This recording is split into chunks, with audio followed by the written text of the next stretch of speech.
آلِكَ وَأَصْحَابِكَ یا رحمت للعالمین۔ یہ 30ویں پارے کا 12واں رکوع ہے سورۃ الاعلیٰ۔ 30ویں پارے کا 12واں رکوع سورۃ الاعلیٰ۔ سورۃ الاعلیٰ یہ بھی مکی صورت ہے، اگرچہ اس کے مدنی ہونے کا قول بھی کیا گیا ہے، لیکن جمہور کے نزدیک یہ صورت مکی ہے۔ صحابہ کرام فرماتے ہیں کہ جب رسول کریم صلی اللہ تعالیٰ علیہ وآلہ وسلم مدینہ منورہ ہجرت کر کے تشریف لے گئے تو وہاں آپ کی موجودگی میں ایک صحابی نے یہ سورہ مبارکہ پڑھی۔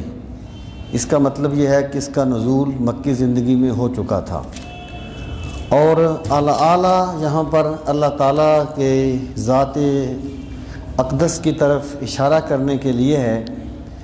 تو یہ سورت جو ہے یہ اللہ رب العزت کی قدرت اور اس کی عظمت کو بیان کرتی ہے، اور لوگوں کو اللہ کی طرف رجوع کرنے کا اس میں مفہوم پایا جاتا ہے۔ ارشاد فرمایا بسم اللہ الرحمن الرحیم، سبح اسم ربک الاعلیٰ۔ سبح امر کا صیغہ ہے،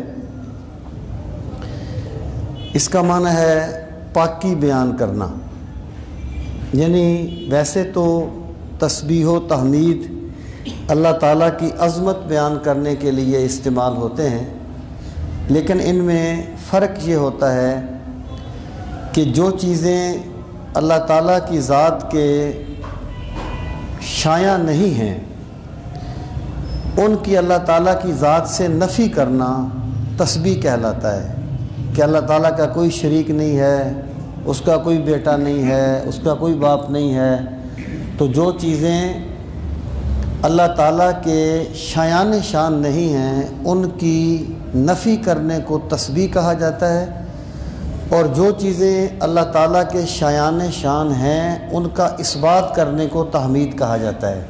جیسے اللہ تعالیٰ رازق ہے، وہ خالق ہے، وہ مالک ہے، یہ سارا تحمید ہے۔ تو عرف میں یہ لفظ اللہ تعالیٰ کی عظمت بیان کرنے کے معنی میں استعمال ہوتا ہے۔ تو فرمایا سبح، تسبیح بیان کیجئے، اسم رب کا، اپنے رب کے نام کی، الاعلیٰ جو کہ بڑا بلند ہے، اپنے بلند رب کے نام کی تسبیح بیان کیجئے۔ اس میں گویا لفظ رب کا استعمال کر کے تسبیح کی ایک ترغیب دے دی، یعنی اللہ تعالیٰ کی تسبیح اور پاکی اس لیے بیان کرنی ہے کہ وہ انسان کا رب ہے، انسان کی پرورش کرتا ہے، تربیت کرتا ہے، اور آہستہ آہستہ اسے درجہ کمال تک پہنچا دیتا ہے۔ اور پھر فرمایا وہ رب کون ہے؟ الذی خلق فسوی، الذی جس نے خلق پیدا کیا۔ اب خلق کے بعد اس کا مفعول ذکر نہیں کیا کہ خلق الارض، خلق السماء، خلق الانسان، نہیں، اس سے مراد یہ ہے کہ اس پاک رب کی تسبیح بیان کیجئے، الذی خلق، جس نے کائنات کی ہر چیز کو پیدا کیا، جو کائنات کی ہر چیز کا خالق ہے۔ اور پھر فسوی، اس نے کائنات کی تخلیق کرنے کے بعد ان کا تسویہ کیا، ان کی برابری کی۔ برابری سے مراد یہ ہے کہ کائنات کی جس چیز کو جس قد و کاٹھ میں بننا چاہیے تھا، کسی بھی چیز کو جتنا حصہ ملنا چاہیے تھا، پاک رب نے اسے ویسے ہی بنا دیا جیسے کہ اسے بننا چاہیے تھا۔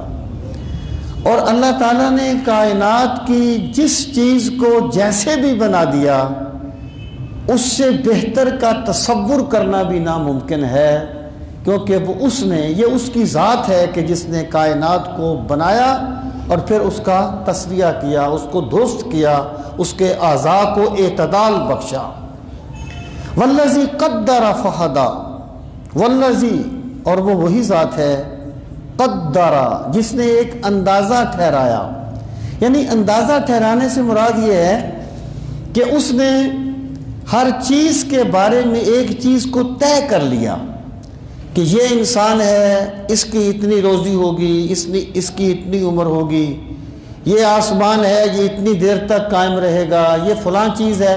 تو اللہ تعالیٰ نے ہر چیز، مطلب یہ ہے کہ اللہ تعالیٰ کائنات کو پیدا کرنے کے بعد لا تعلق ہو کے نہیں بیٹھ گیا، بلکہ وہ کائنات کو بنایا بھی ہے اس نے اور کائنات کو چلا بھی رہا ہے. اس نے پیدا کرنے کے بعد ہر چیز کے بارے میں ایک اندازہ ٹھہرا دیا، ایک چیز کو طے کر دیا. فہدا، پھر اس نے ہدایت دے دی. اچھا، ہدایت جو ہے اس کی دو قسمیں ہیں.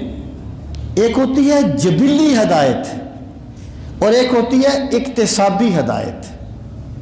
یعنی جبلی ہدایت سے مراد یہ ہے جیسے جب انسان کا بچہ دنیا میں آتا ہے تو میرا رب اسے سکھا دیتا ہے کہ تو نے اپنی ماں کی چھاتی سے دودھ کیسے پینا ہے.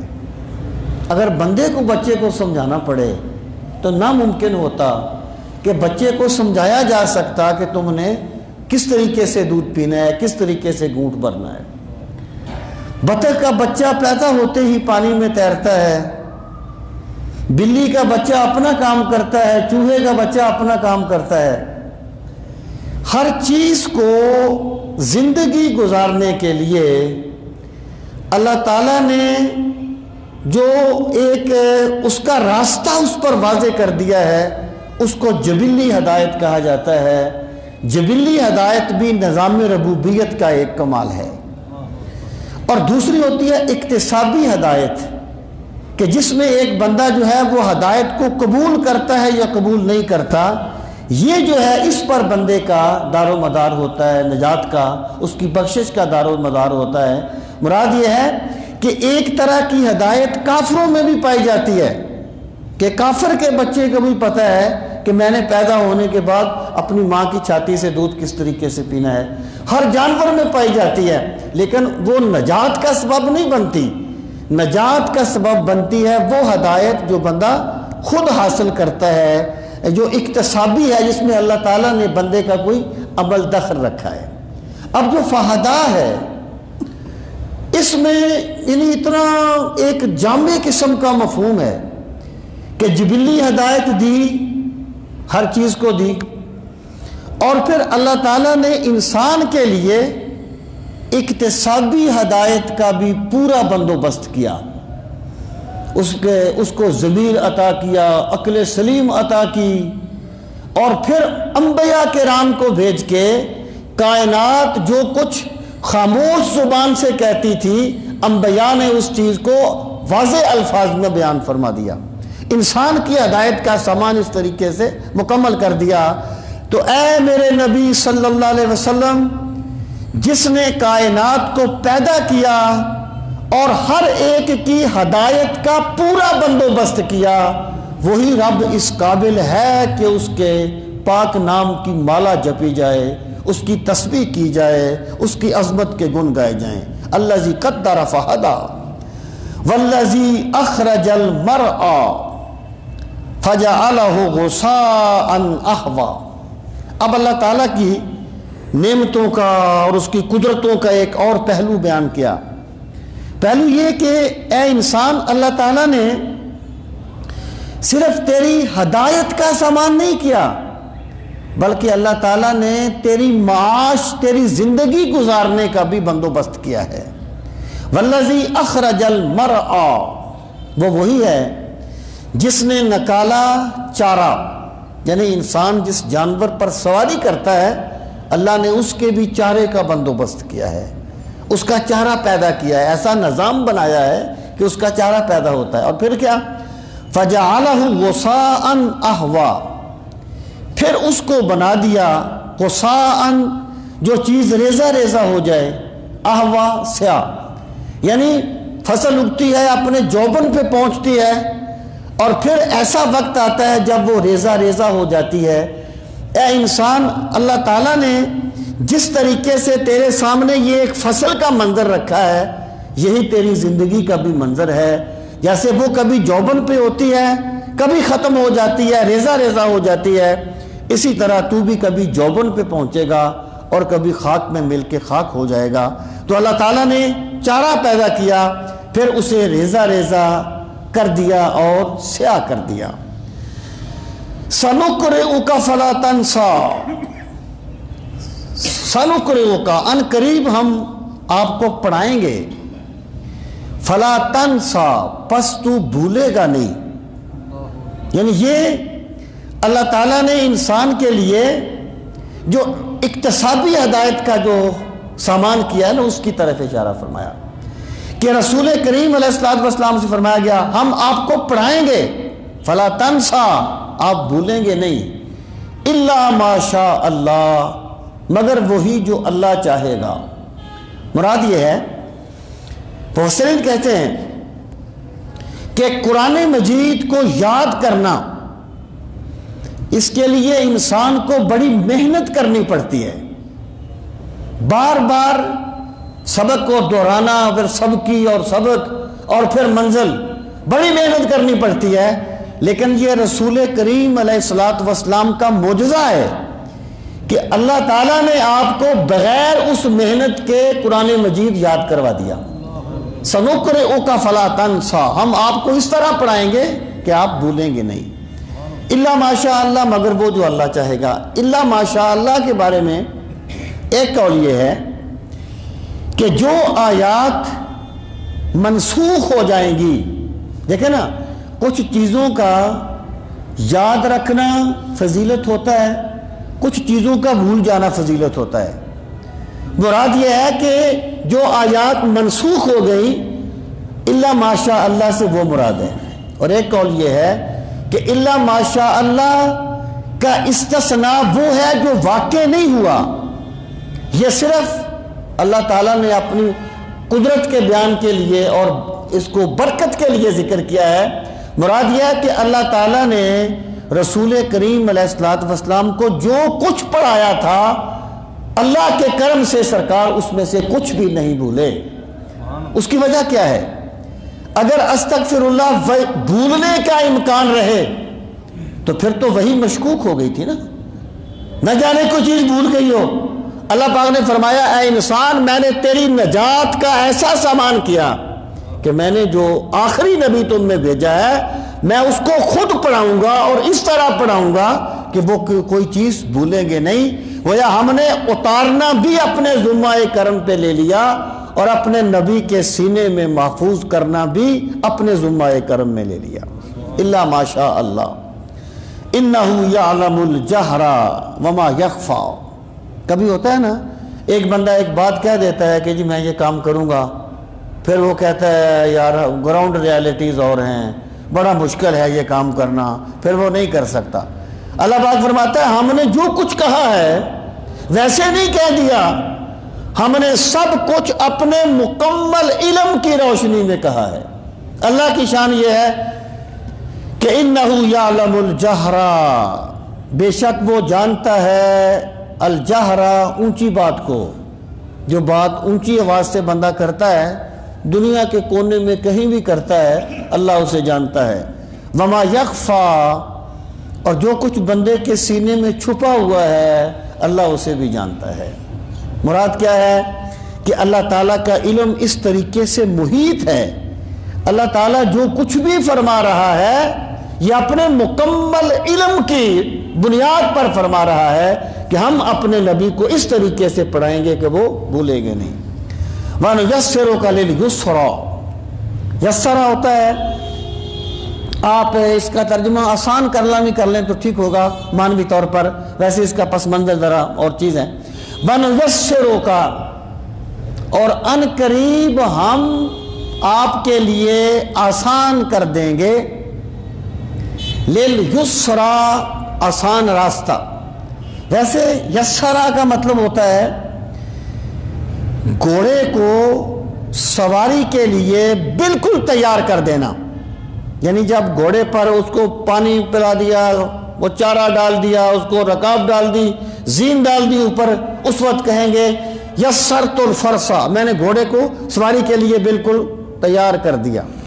وہ جو قرآن مجید میں فرمایا کہ وَلَقَدْ يَسَّرْنَا الْقُرْآنَ لِلذِّكْرِ، اس کا مطلب یہ ہے ہم نے قرآن کریم کو ہدایت کے لیے مکمل طور پر تیار کر دیا ہے۔ فَهَلْ مِن مُدَّكِرٍ، ہے کوئی نجات کا طالب، ہے کوئی نصیحت کا طالب، ہے کوئی یاد دہانی کی طلب کرنے والا؟ تو یہاں اس سے مراد یہ ہے وَنُيَسِّرُكَ لِلْيُسْرَىٰ، یسرا سے مراد ہے شریعت کا راستہ، یعنی ہم نے آپ کو شریعت پر عمل پیرا ہونے کا مکمل سامان دے دیا۔ اچھا، اب شریعت کے راستے کو یسرا کیوں کہا؟ اس لیے کہا کہ شریعت کا راستہ عین انسانی فطرت کے مطابق ہے۔ بندے کی فطرت میں جھوٹ نہیں ہے، بندے کی فطرت میں سچ ہے۔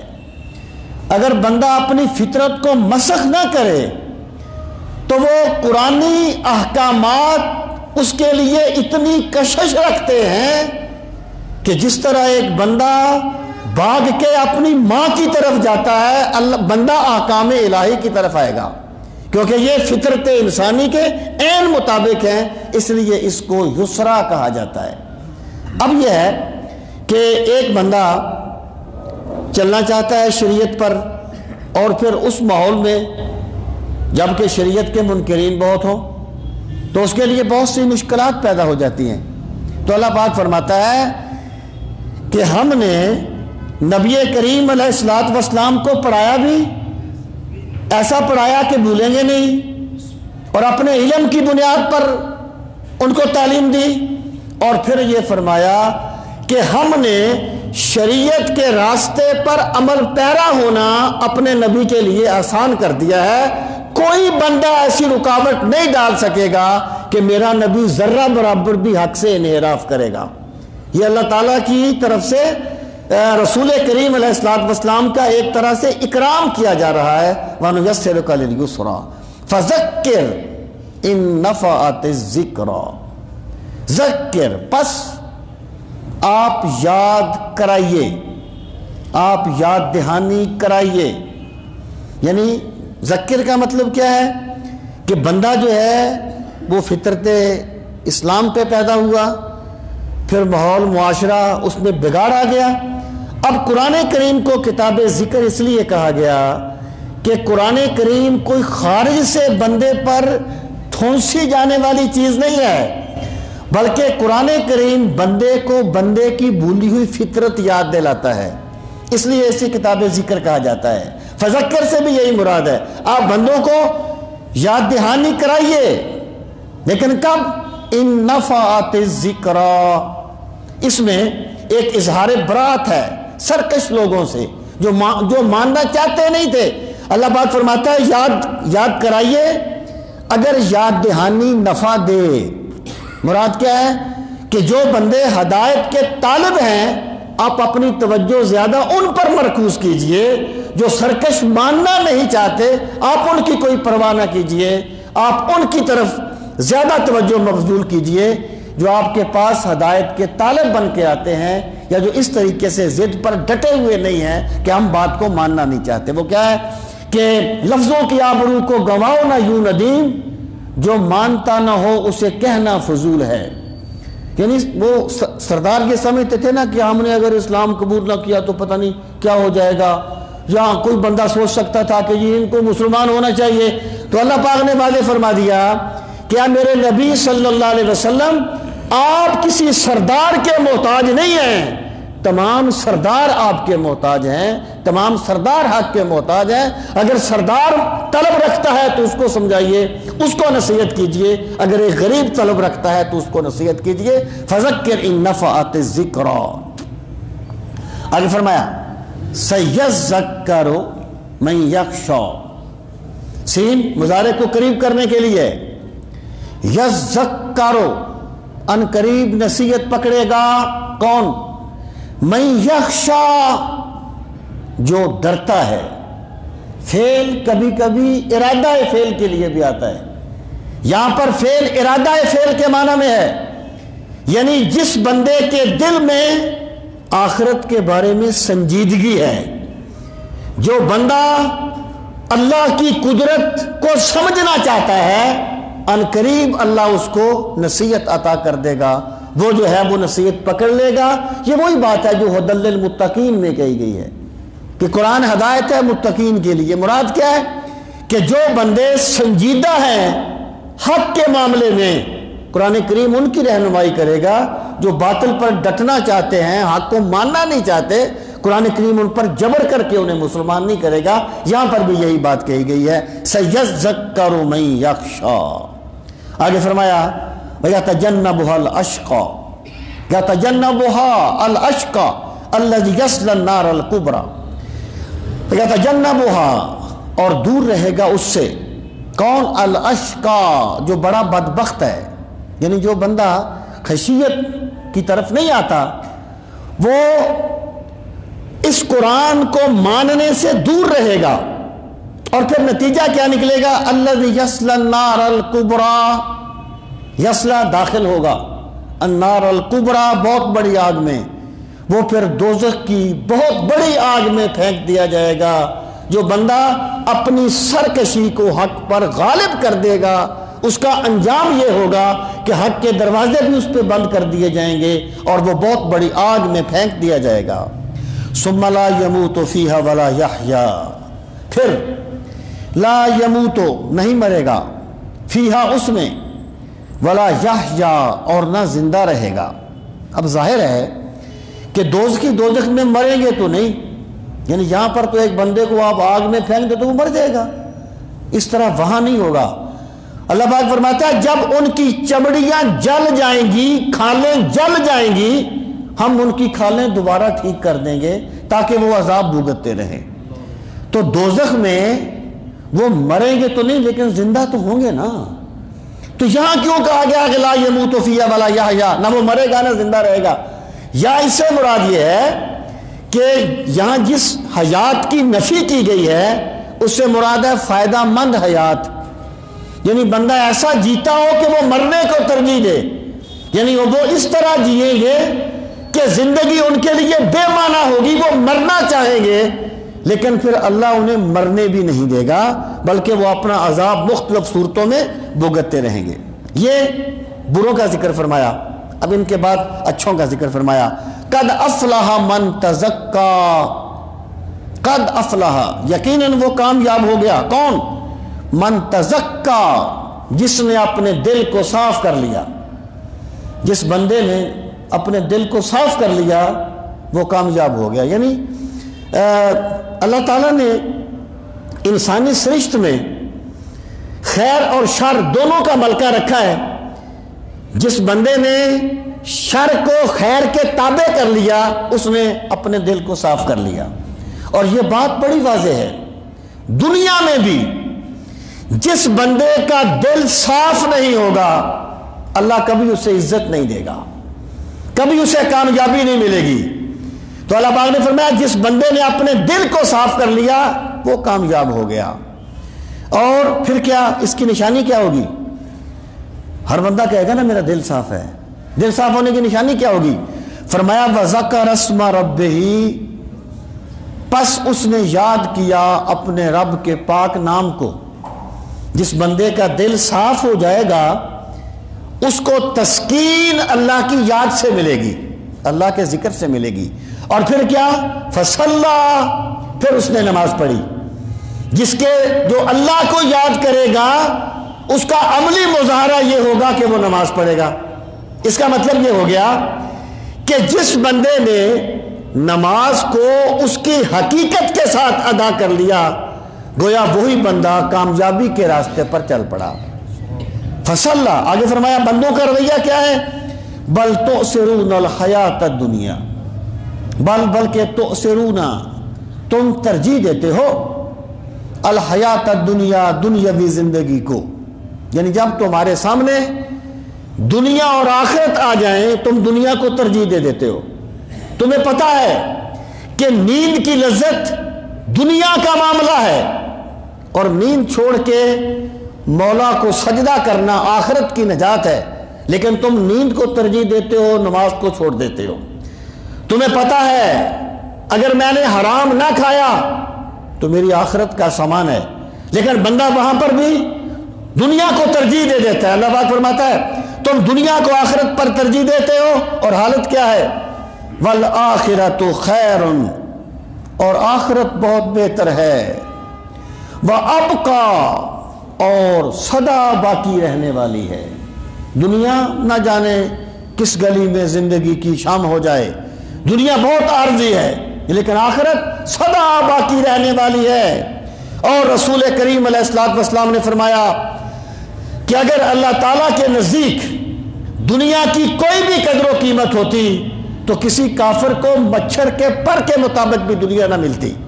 اس کا مطلب یہ ہو گیا کہ آخرت کے مقابلے میں دنیا کی کوئی حیثیت نہیں ہے، دنیا کسی موڑ پہ ختم ہو سکتی ہے، اور جس کو میرا رب اخروی کامیابی دے گا وہ کبھی ختم نہیں ہوگی۔ وَالْآخِرَةُ خَيْرٌ وَأَبْقَى إِنَّ هَذَا لَفِي الصُّحُفِ الْأُولَى۔ اللہ پاک فرماتا ہے یہ جو حقیقت ہے نا کہ انسان دنیا کو ترجیح دیتا ہے، جبکہ حقیقت یہ ہے کہ آخرت سدا رہنے والی ہے، اس حقیقت کو سمجھانے کے لیے ہمارے انبیاء کرام آئے تھے۔ ان ھذا، بے شک یہ، لفی لام تاکید کے لیے ہے، یقیناً، فی میں الصحف الاولی، پہلے صحیفوں میں ہے۔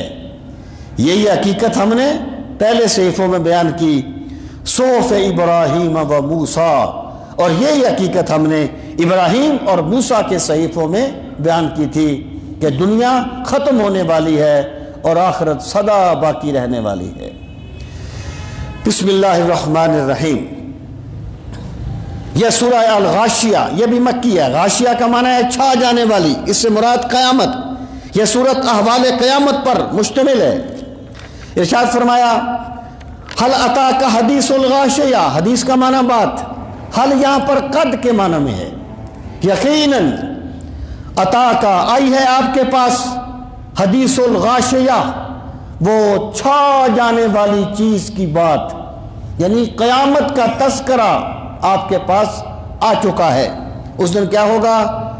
وجوہ یومئذ خاشعہ، اس دن کچھ چہرے خاشعۃً، ذلیل و رسوا ہوں گے، ذلیل و خوار ہو جائیں گے۔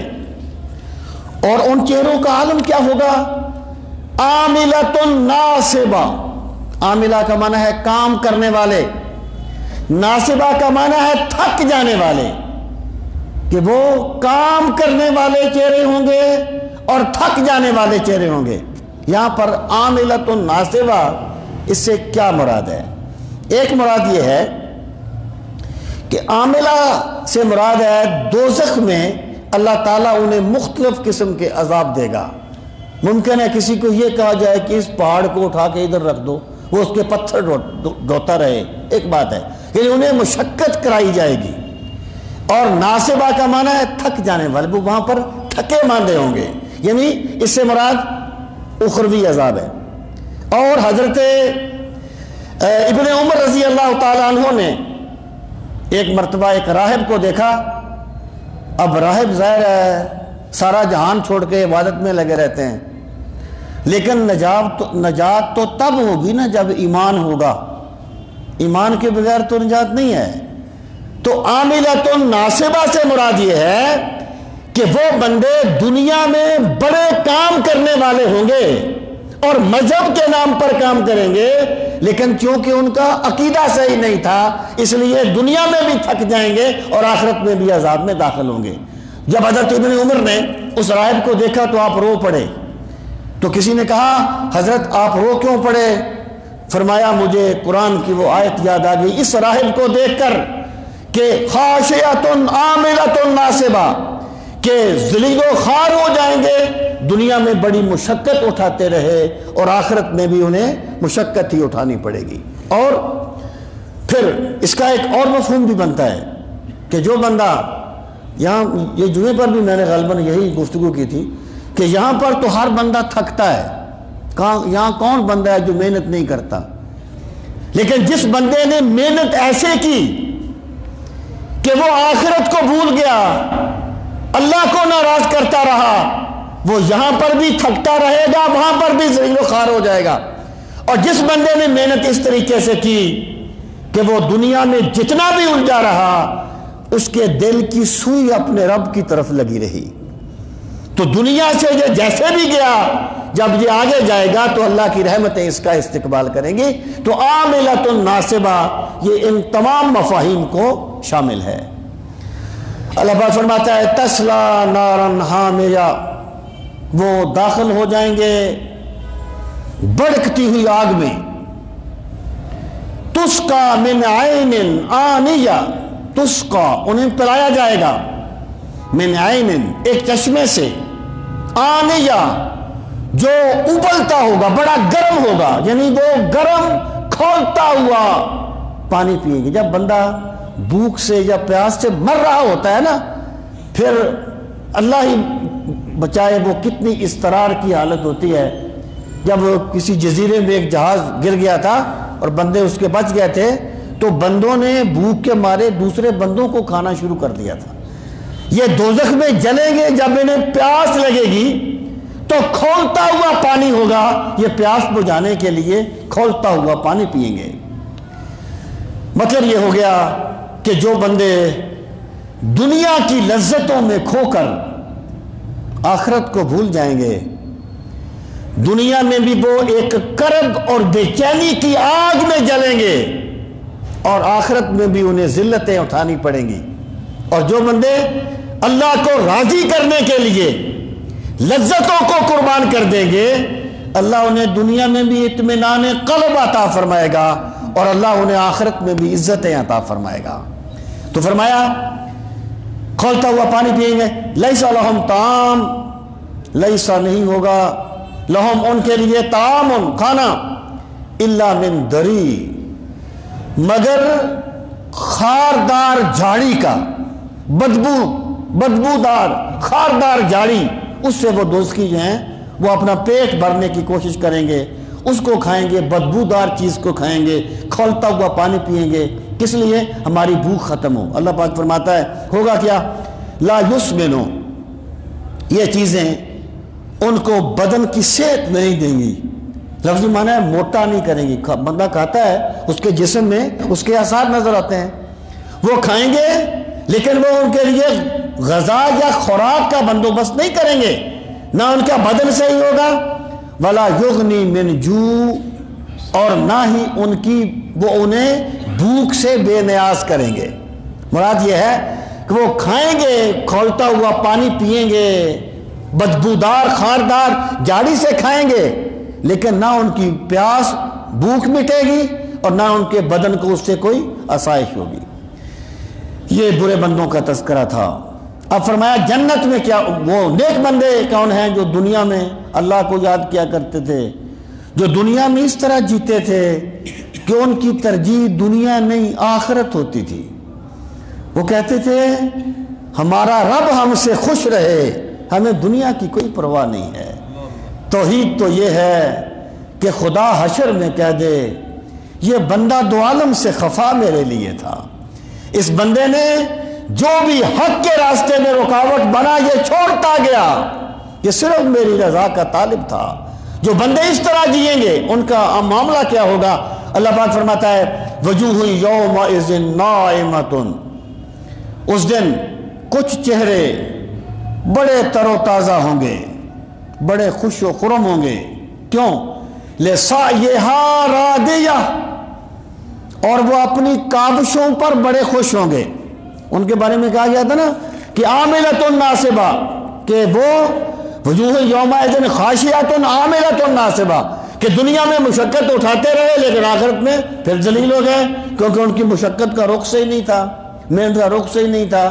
لیکن جو مولا کی بندگی میں جیتے رہے، اللہ کے حکم مانتے رہے، وہ اس دن جب اپنے اعمال کا بدلہ دیکھیں گے تو خوش و خرم ہو جائیں گے، اور وہ خوش ہوں گے ہم نے کام تو کم کیے تھے لیکن ہمیں ہمارے رب نے نواز بہت زیادہ دیا ہے۔ لسعیہا راضیہ، وہ اپنی کاوش پر بڑے خوش ہوں گے۔ فی جنت عالیہ، بلند و بالا باغات میں ہوں گے، لا تسمع فیہا لاغیا، لا تسمع وہ نہیں سنیں گے، فیہا اس میں، لاغیا کوئی لغو بات، یعنی جنت میں، یہ بات میں آپ سے پہلے بھی کہتا رہتا ہوں کہ ایک بندہ جو ہے وہ بڑے کسی اچھے ہوٹل میں بیٹھا ہوا اپنے دوستوں کے ساتھ کھانا کھا رہا ہے، اور پاس کوئی ایسا بندہ آ جائے جو دوسرے کو گالی دے، دو بندے لڑ پڑے، گالی گلوچ شروع کر دیں، تو کھانے کا مزہ خراب ہو جاتا ہے۔ جنت میں کوئی ایسی بات نہیں ہوگی جو جنت والوں کی کیفیات کو ڈسٹرب کرے گی۔ ہر طرف سے سلام کی آوازیں آئیں گی، اور ہر طرف سے ایسی آوازیں آئیں گی کہ اہل جنت کی کیفیت اللہ دوبالا کر دے گا۔ اللہ پاک فرماتا ہے کہ فی جنت عالیہ لا تسمع فیہا لاغیا، وہ جنت میں کوئی لغو بات بھی نہیں سنیں گے، فیہا عین جاریہ، اس میں بہتے ہوئے چشمے ہوں گے۔ یہ جب بہتے ہوئے چشمے ہوتے ہیں، دیکھیں اللہ تعالیٰ نے انسان کو ایک جمالیاتی ذوق بھی دیا ہے، یعنی بندہ سے وہ اپنا پیٹ نہیں بھرتا، اللہ نے اس کو جمالیاتی ذوق بھی دیا ہے۔ یہ خوبصورت آبشاریں ہوتی ہیں، بندہ ساری پی تو نہیں لیتا نا، لیکن جب وہ ان کو دیکھتا ہے تو اس کے ذوق جمالیات کو تسکین ملتی ہے۔ اللہ تعالیٰ بندوں کو نعمتیں بھی دے گا، ان کے ذوق جمالیات کی تسکین بھی کرے گا۔ فیہا عین جاریہ، اس میں بہنے والے چشمے ہوں گے۔ فیہا سرر مرفوعہ، اس میں بلند و بالا تخت ہوں گے۔ سرور سریر کی جمع ہے، ویسے اس کو چارپائی کو کہتے ہیں، مراد ہے تخت، جنتی تخت، بلند و بالا تخت ہوں گے ان بندوں کے لیے جو دنیا میں رب کی محبت میں جیا کرتے تھے۔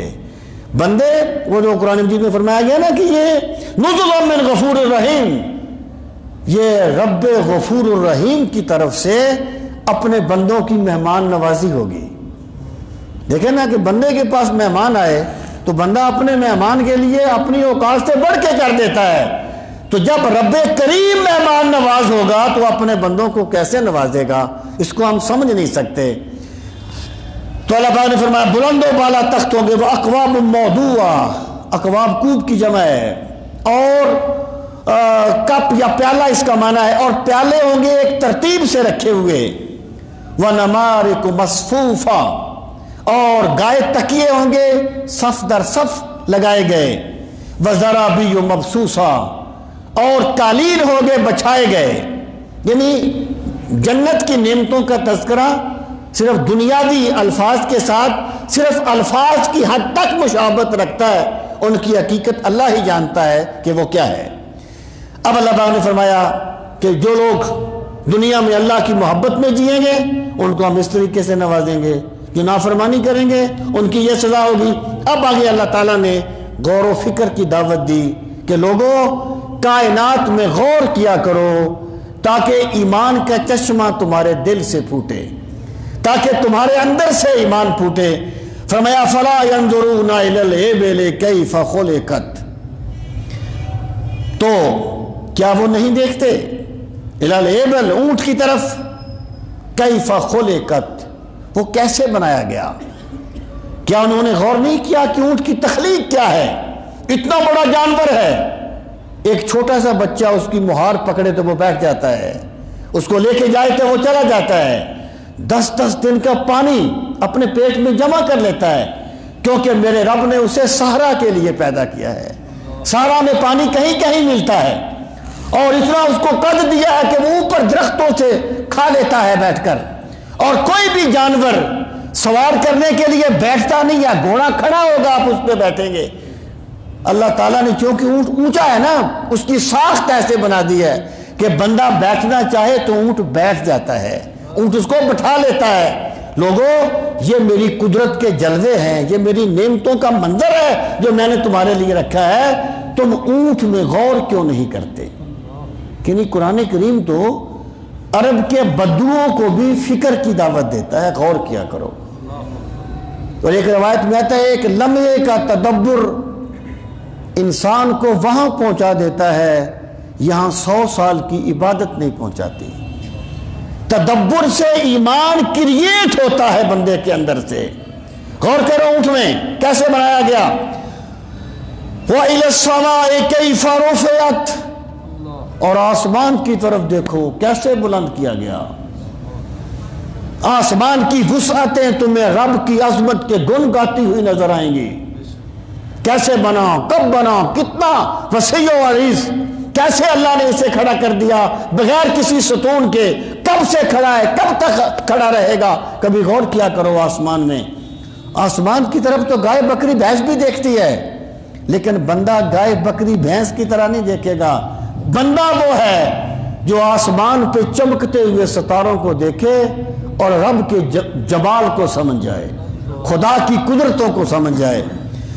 اور پھر فرمایا وَإِلَى الْجِبَالِ كَيْفَ نُصِبَتْ، اور دیکھو پہاڑوں کی طرف کیسے نصب کیے گئے۔ کبھی فلک بوس پہاڑوں کو دیکھو، تمہیں اللہ کا جلال نظر آئے گا، اللہ کی عظمتیں نظر آئیں گی۔ اس میں کیا کیا خدا نے خزانے دفن کر دیے ہیں، کیا کیا کچھ انسان کے لیے رکھ دیا ہے۔ پہاڑوں کی طرف دیکھو، وَإِلَى الْأَرْضِ كَيْفَ سُطِحَتْ، اور زمین کی طرف دیکھو کیسے اس کی تہیں بچھائیں گئی۔ خدا نے اس میں کیا زرخیزی رکھی ہے، کیا اس کی ساخت رکھی ہے کہ بندہ کس طریقے سے اپنی زندگی اس پہ گزارتا ہے، پھر زمین اسے اپنے پیٹ میں جذب کر لیتی ہے۔ کبھی زمین کی طرف دیکھو۔ اب فرمایا فذکر انما انت مذکر، پس آپ یاد دلائیں، انما انت مذکر، اے میرے نبی صلی اللہ علیہ وسلم آپ فقط یاد دلانے والے ہی ہیں۔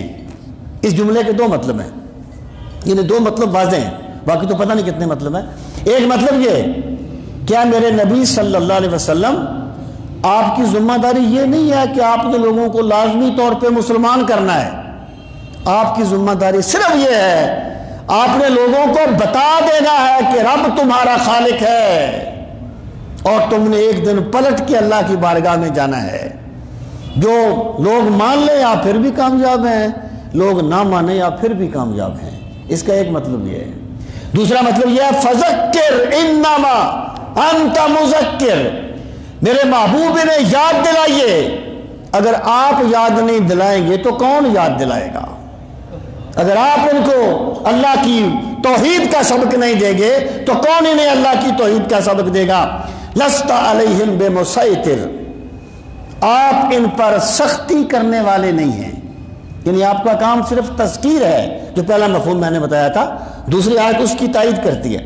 آپ کا کام صرف تذکیر ہے، یاد دلانا ہے، آپ کسی کو جبراً مسلمان کرنے والے نہیں ہیں، آپ نے کسی پہ جبر نہیں کرنا۔ الا من تولا وکفر، لوگ مان جائیں گے جب آپ بیان کریں گے، حق کے طالب مان جائیں گے، الا من تولا، مگر وہ جو پھر گیا وکفر، اور اس نے کفر کیا، وہ نہیں مانے گا، پھر نتیجہ کیا ہوگا؟ فیعذبہ اللہ العذاب الاکبر، پس یعذبہ اللہ، اللہ اسے عذاب دے گا، العذاب الاکبر، بہت بڑا عذاب۔ یعنی جو بندہ میرے نبی صلی اللہ علیہ وسلم کی دعوت کو نہیں مانتا، وہ کوئی اپنا بھلا نہیں کر رہا، وہ اپنے لیے بہت بڑے عذاب کو اکٹھا کر رہا ہے۔ جو بھی بندہ گناہ کرتا ہے وہ حق کا کچھ نہیں بگاڑتا، وہ اپنے لیے انگارے جمع کر رہا ہے۔ لیکن بندے کی کمزوری یہ ہے، یہ دوسروں کے وہ عیب بھی دیکھ لیتا ہے جو وہاں ہوتے نہیں ہیں، اور اسے اپنا بڑے بڑے عیب بھی نظر نہیں آتے۔ جس بندے کو اللہ اپنی غلطیاں دیکھنے والی آنکھ دے دے، اس بندے پر رب نے بڑا کرم کیا ہے، بڑا احسان کیا ہے اس بندے پر۔ تو فیعذبہ اللہ العذاب الاکبر، اللہ اسے عذاب اکبر دے گا، بہت بڑا عذاب دے گا۔ ان الینا ایابہم، بے شک ہماری طرف ہی سب نے لوٹ کے آنا ہے۔ ثم ان علینا حسابہم، پھر ہمارے ذمہ کرم پر ہی ان کا حساب لینا ہے، یعنی سب لوٹ کے بھی ہماری بارگاہ میں آئیں گے۔ وہ ایک بندہ گیا تھا نا غالباً حضرت باجزید بستامی کے پاس، کہنے لگا حضرت میں گناہ چھوڑنا چاہتا ہوں لیکن مجھ سے گناہ ہو جاتا ہے، مجھے بتائیں میں کیا کروں کہ میں گناہ نہ کروں۔ انہوں نے فرمایا بیٹا جب تو گناہ کرنے لگے نا تو وہاں کیا کر یہاں خدا نہ دیکھتا ہو۔ اس نے کہا جی خدا تو ہر جگہ دیکھتا ہے۔ کہا اچھا پھر جب تو گناہ کرنے لگے نا تو اللہ کا رزق نہ کھایا کر۔ بڑی بری بات ہے کہ رزق بھی اللہ کا کھائے اور نافرمانی بھی اللہ کی کرے۔ اس نے کہا رزق تو ہے ہی اللہ کا۔ فرمایا اچھا پھر جب گناہ کرنے لگے تو رب کی پاک دھرتی سے نکل جایا کر، اللہ کی پاک دھرتی پہ گناہ نہ کیا کر۔ کہنے لگا دھرتی بھی رب کی ہے اور تو کسی کی ہے نہیں۔ فرمایا اچھا پھر جب تیری موت کا وقت آئے نا اس وقت فرشتے سے کہہ دینا میں مرنا نہیں چاہتا۔ انہوں نے کہا یہ کیسے ہو سکتا ہے، فرشتہ تو میری بات نہیں مانے گا۔ کہا اچھا پھر جب قیامت کا دن ہو اور اللہ کا حکم ہو کہ آؤ میری بارگاہ میں حساب کتاب کے لیے، اس وقت کہہ دینا بھی میرا منصوبہ نہیں ہے۔ انہوں نے کہا فرشتے مجھے مارتے ہوئے لے جائیں گے۔ کہنے لگے دیکھ اتنا بے بس ہے کہ اپنی موت کو ایک لمحہ پیچھے نہیں کر سکتا، اور حکم الہی جب قیامت کے دن ہوگا ذرا پیچھے نہیں رہ سکتا، اور اتنی بے بسی کے باوجود اللہ کا رزق کھاتا ہے، اللہ کے دیکھتے ہوئے اس کی پاک دھرتی پہ گناہ کرتا ہے۔ اس نے کہا حضرت بس میرے دل میں یہ بات اتر گئی، اب انشاءاللہ میں گناہ نہیں کروں گا۔ اِنَّ إِلَيْنَا إِيَابَهُمْ ثُمَّ إِنَّ عَلَيْنَا حِسَابَهُمْ۔ سب نے لوٹ کے ہماری بارگاہ میں آنا ہے، پھر سب کا حساب ہم نے کرنا ہے، سب کو ہمیں حساب دینا ہے۔ بسم اللہ الرحمن الرحیم۔ سورۃ الفجر یہ بھی انسانی سرکشی کو بیان کرتی ہے، مکی سورت ہے۔ والفجر اور فجر کی قسم، اس میں اختلاف ہے کہ کون سی فجر۔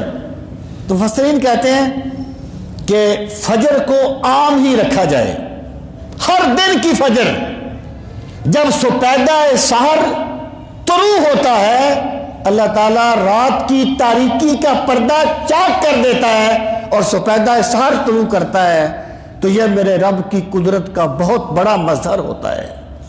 ہر ابھرتا ہوا دن اللہ تعالیٰ کی قدرت کو بیان کرتا ہے۔ تو ہر دن کی قسم، ہر فجر کی قسم، وَلَيَالٍ عَشْرٍ اور 10 راتوں کی قسم۔ 10 راتوں سے بھی مختلف چیزیں مراد لی گئیں۔ ایک یہ کہ اس سے مراد ہے محرم کی پہلی 10 راتیں، بعض نے کہا ذوالحج کی 10 راتیں، اور بھی قول کیے گئے ہیں۔ لیکن ایک مفسر کا یہ قول ہے، وہ کہتے ہیں کہ ہر 10 راتوں کے بعد چاند میں خاص تغیر آتا ہے، تو یہاں 10 راتوں سے مراد پورے مہینے کی ہر 10 راتیں ہیں، کیونکہ چاند کا تغیر جو ہے وہ چاند کو تبدیل کرنے والی ذات پہ دلالت کرتا ہے۔ تو 10 راتوں کی قسم، والشفع والوتر، جفت کی قسم اور طاق کی قسم۔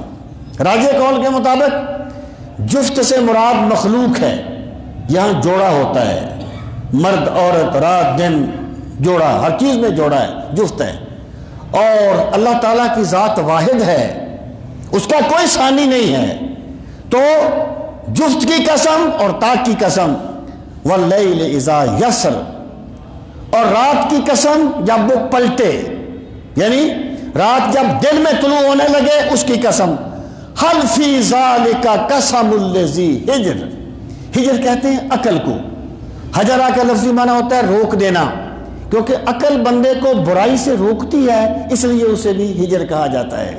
فرمایا حل فی ذالک، کیا نہیں ہے اس میں قسم لذی ہجر، عقل مند بندے کے لیے، جس بندے کو اللہ نے عقل دی ہے وہ کیا سپیدہ سحر کو طلوع ہوتا دیکھ کر رب کی عظمت کو یاد نہیں کرے گا؟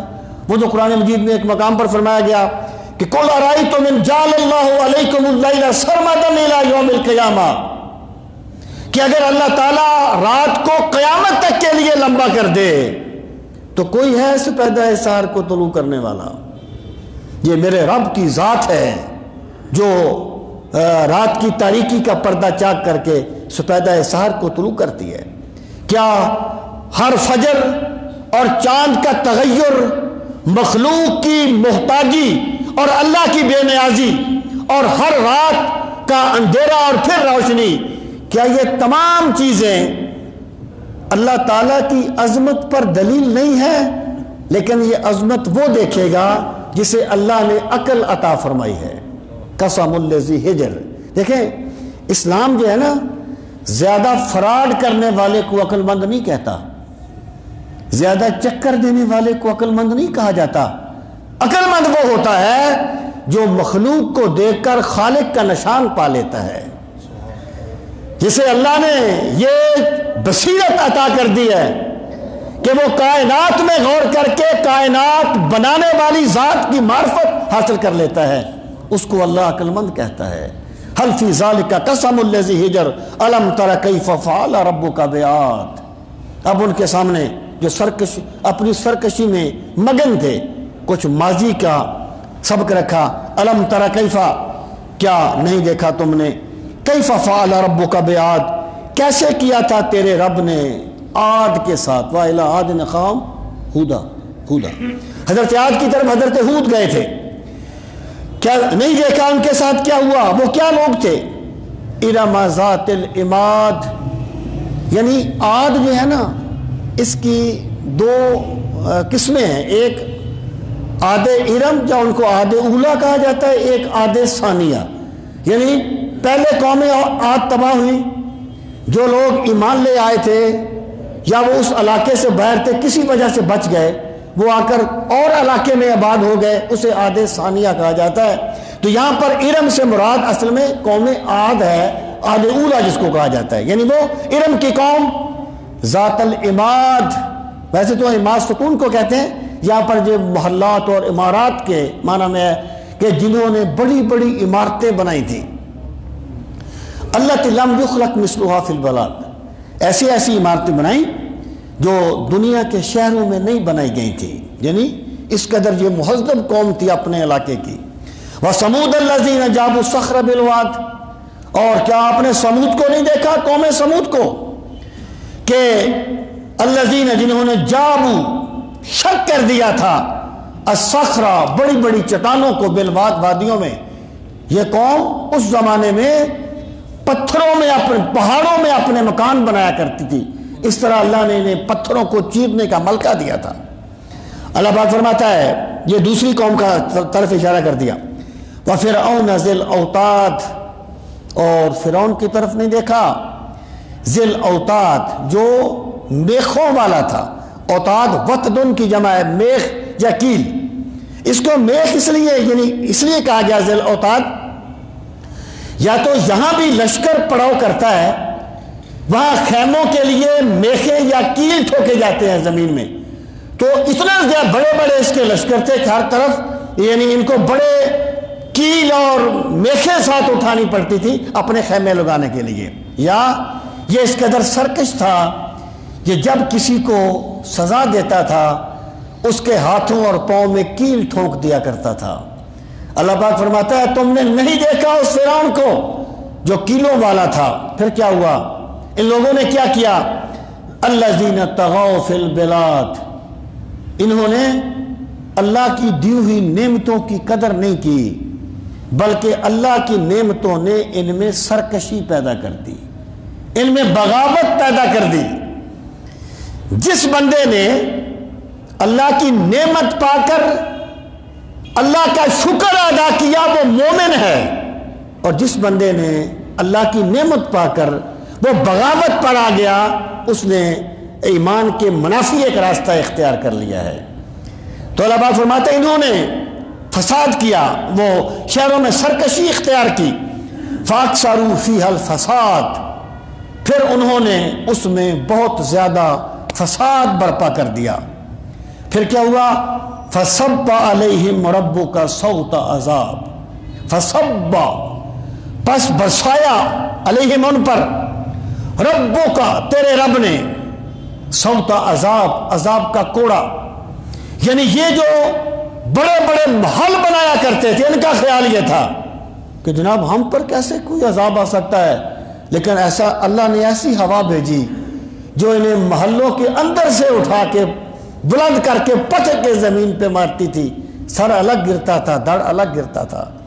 کسی سرکش قوم پہ اللہ نے بادلوں سے آگ برسا دی تھی۔ یہ فرعون جو بنی اسرائیل کو پکڑنے کے لیے گیا تھا، اللہ نے اسے سمندر کی بے رحم موجوں کے سپرد کر دیا تھا۔ مراد یہ ہے کہ اللہ تعالیٰ عزت اس کو دیتا ہے جو اللہ کی زمین پہ عاجزی سے رہتا ہے۔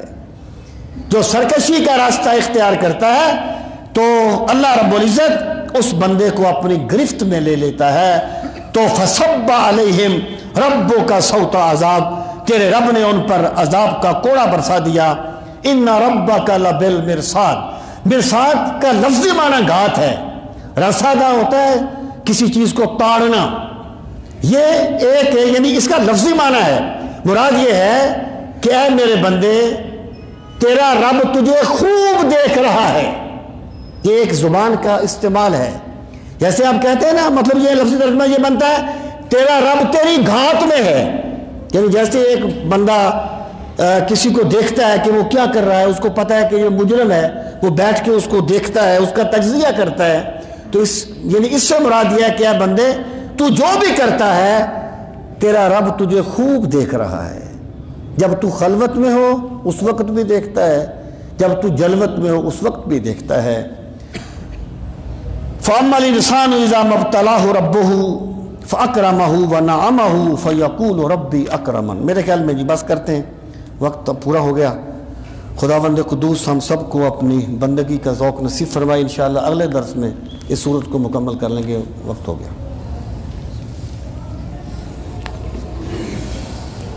الحمدللہ رب العالمین والعاقبۃ للمتقین، الصلاۃ والسلام علی سید المرسلین وعلی آلہ واصحابہ اجمعین۔ ربنا آتنا فی الدنیا حسنۃ وفی الآخرۃ حسنۃ وقنا عذاب النار۔ پروردگار عالم ہم سب کی حاضری اپنی بارگاہ عالی میں قبول و منظور فرما۔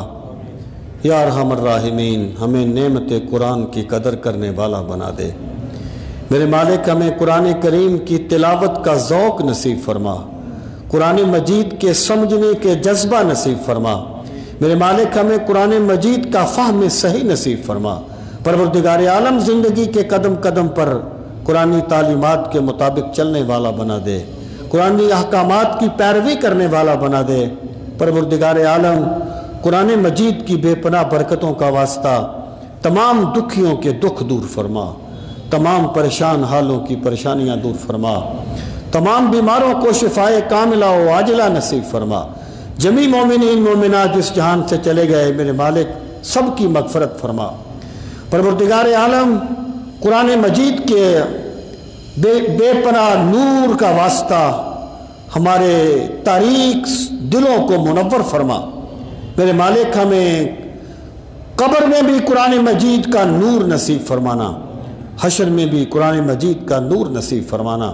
یا ارحم الراحمین اپنے پاک نبی علیہ الصلاۃ والسلام کی وجاہتوں کا واسطہ میرے مولا ہمیں اپنی بندگی کا ذوق عطا فرما، اپنے یاد کی لذتیں نصیب فرما، اپنے ذکر کی حلاوتیں نصیب فرما۔ پروردگار عالم جو تیرے بندے تیری پاک کتاب کو سمجھنے کے لیے وقت دیتے ہیں، ان کی حاضری کو شرف قبولیت عطا فرما، ان کے رزق میں برکتیں عطا فرما، جان مال میں برکتیں عطا فرما۔ ربنا تقبل منا انکا انت السمیع العلیم وتب علینا انکا انت التواب الرحیم۔ وصلی اللہ تعالی علی خیر خلقہ ونور عرشہ وزینت فرشہ محمد وعلی آلہ واصحابہ اجمعین، آمین برحمتک یا ارحم الراحمین۔